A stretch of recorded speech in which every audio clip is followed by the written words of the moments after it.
New balls, new faces, new pairings, new champions, the longest match of the year, the shortest match of the year, and old rivalries were just some of the highlights of this year's Atlanta Slam. So Tuesday introduced the new lifetime ball, and pretty much as expected, people didn't like it. It might just be a coincidence, but there were also tons of upsets in singles. Yours truly beat Gabe Joseph, Maria Klotsky beat Jeannie Bouchard, City Delora beat Alex Trung, and the number one seed Federico Stocksrud lost to Alexander Krum. After the match, Fed made some interesting comments about the ball, and he wasn't the only one. Max Freeman offered a nuanced perspective on the pros and cons of the new equipment. Fed was quick to clarify that Alexander played well and deserved credit for the win. That's good. You don't want to diminish a big win for an opponent. Players don't particularly like change, especially those who've had success with a particular piece of equipment. I made a full review of the ball and I'm releasing it tomorrow, so make sure that you check that one out too. Wednesday featured the loudest match of the year between Christian Alshon and Julian Arnold, but I'm not sure if we should have expected anything different.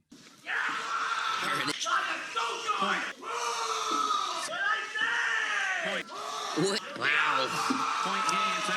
Christian came back from 4-9 in the third to take the win. I was able to keep the singles magic going over John Lucian Goins. There were more upsets on Wednesday with Alexander Krum defeating Alhuni, Jay beating Jaume, and Adam Harvey taking out J-Dub. Speaking of J-Dub, apparently somebody named their baby after them, which is absolutely insane. I'm just upset that they didn't name the kid the Flick Wizard. Catherine and Rachel played their first match together as the number one seed, comfortably taking out Hannah Blatt and Michelle Esquivel. Interestingly, Catherine could have actually taken the number one place in the rankings if her and Rachel won the tournament this weekend. Thursday is where things started to get spicy. The singles run ended for me against Alexander Krum. AL went on a tear, beating Georgia 2-0 in singles, double pickling the Newmans in 15 minutes and getting a walkover from Andrea and Lane. Jay kept his run going with a straight set win over Gabe, but got hit with a behind-the-back body bag from Jaume. Pablo got double technical fouls at the end of his match against Connor Garnett, leading to a point penalty that cost him the entire match. I thought a technical warning resulted in a subtraction of a point, not a point for the other team. I'm not sure if this rule was changed or what, but in other news, Matt Wright and Tyler Loom are back at it, leading some industry experts to question the best bad blood rivalry in pickleball. Leia versus Salome, Riley versus Anna Lee, Chris Olsen versus Ever Becoming a 4.0. What do you think? We also had the longest match of the year with Anna and Kwong defeating Hayden and Kate 16-14, 5-11, 12-10 in 97 minutes. Let it sink in that Ben and Anna Lee double pickled Riley and Lindsay in 15 minutes, meaning that they could have played that match almost 7 times in the same amount of time that it took for Anna and Kwong to win. That's wild. Quick random note. Kwong also announced last week that he was signed with Vietnamese paddle brand Saipic, but he appeared to be using a blacked out Hollowbrook paddle in Atlanta.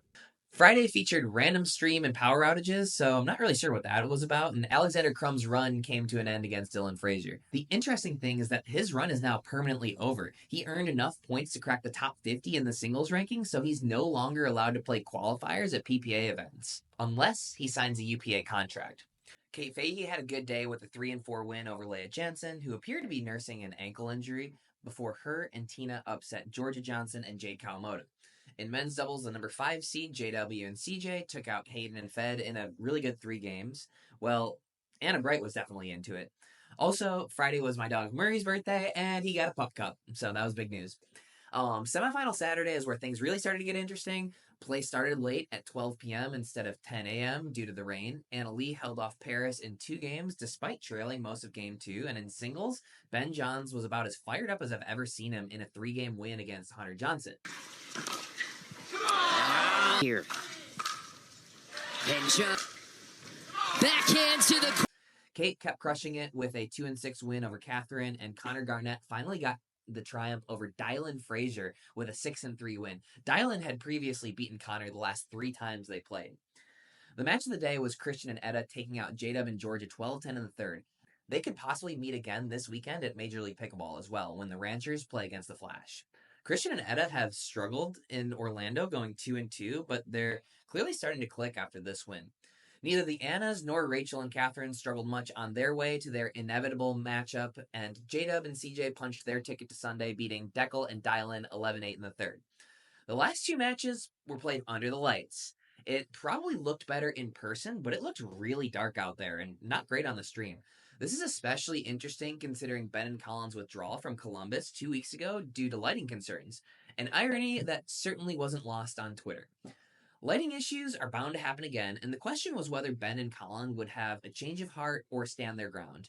Perhaps the public outcry was enough to cause a shift, or maybe Ben had his own sort of come to Jesus moment, but either way, Ben played through the tough conditions seemingly without complaint and acted as we all hoped the number one player would. So kudos to Ben for that. They ended up winning 10-12, 11-3, 11-4 over Andre and Christian. Rain delayed play again on Sunday, but Anna Lee Waters made sure that we didn't play late into the night. Her and Ben quickly beat Christian and Etta. The breakup match was also disappointingly one-sided, kind of as anticipated. The team posing the greatest threat to Anna Bright and Anna Lee Waters is probably Georgia and Tyra, but beyond that, I really can't see too many teams coming close. Anna Lee lost her single game of the tournament to Kate Fahey in the singles final, and she triple crowned and won her 151st gold medal in the process. In men's dubs, CJ and J-Dub took out Ben and Gabe in 3 straight games, leading me to wonder who's actually the best team in the world right now. Ben and Gabe, Andre and Christian, the number 1 seeded Hayden and Fed, or is it J-Dub and CJ? Whoever wins San Clemente, the next PPA event, can make a legitimate claim to be the best team in the world. And finally, Ben Johns came back from down a game in the championship to Connor Garnett, and he was excited about it. That's what we love to see from Ben Johns. He has to do it at MLP now. MLP Austin is next weekend, but tomorrow I'm sharing my thoughts on the new Lifetime Pickleball, so subscribe so that you don't miss it.